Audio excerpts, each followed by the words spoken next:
One man's art for all to see. Paul Salman of WGBH Boston has our story. To some art fans, the most comfortable museum in America, the private, personal Phillips collection in Washington, D.C.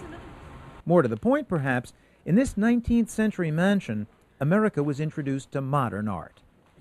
In 1921, just as he was making the transition to modernism, Phillips opened his home to the public.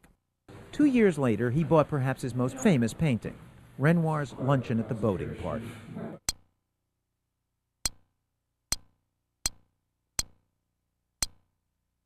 Renoir depicted writers, artists, and actresses.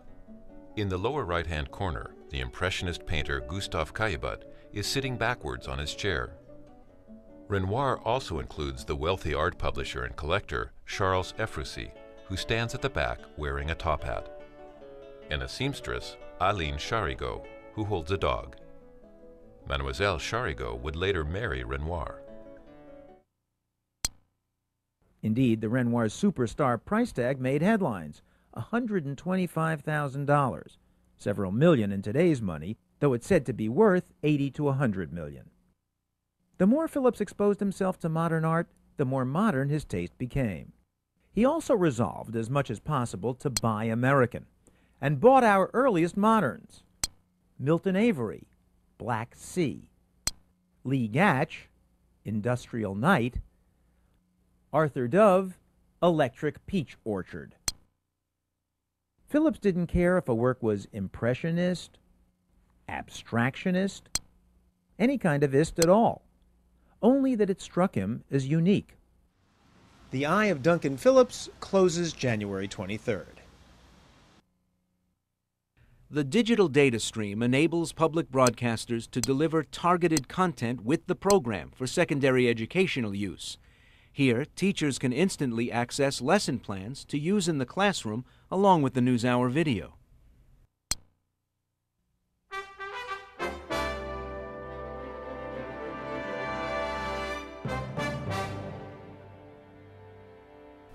Finally tonight, a poem in English and Spanish. Here's NewsHour contributor Robert Pinsky, the Poet Laureate of the United States.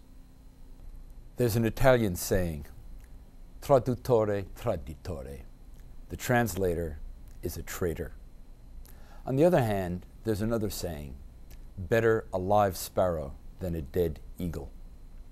I'm going to read a poem by the great Chilean poet Pablo Neruda. You can follow the Spanish while I read it in English, or you can choose to hear the poem in Spanish while I read what I think is an excellent translation by the American poet W.S. Merwin. Here is Pablo Neruda's poem, Ode to the Tomato. Ode to the Tomato. The street drowns in tomatoes. Noon, summer, light breaks in two tomato halves, and the streets run with juice.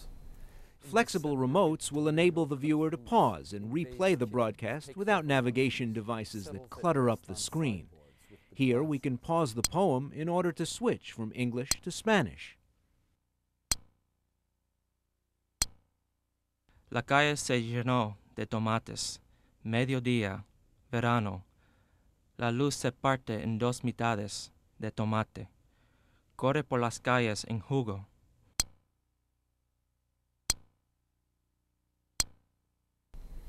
The street drowns in tomatoes. Noon, summer, light breaks in two tomato halves, and the streets run with juice. Grant us the festival of ardent color and all-embracing freshness.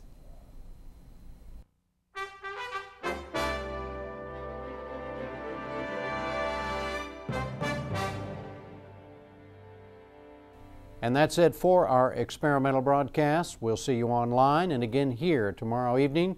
I'm Jim Lehrer. Thank you and good night. This ends our prototype of what an enhanced news broadcast might look like in the not-too-distant digital future. While the demonstration is over, the process is just beginning. We all know that while the principles of first-rate journalism remain constant, the technology and delivery systems are constantly evolving. Remaining at the forefront of this change requires an ongoing, collaborative effort. We hope our demonstration opens up a dialogue about enhanced news content. And to this end, we've set up a website, www.pbs.org/newshour/.dtv. The site includes a feedback forum, as well as notes created during the development of the prototype. If you have the time, visit the site and give us your thoughts about what you think worked in our prototype, what didn't, and what else we and other producers should be considering. I'm Ray Suarez. Thanks.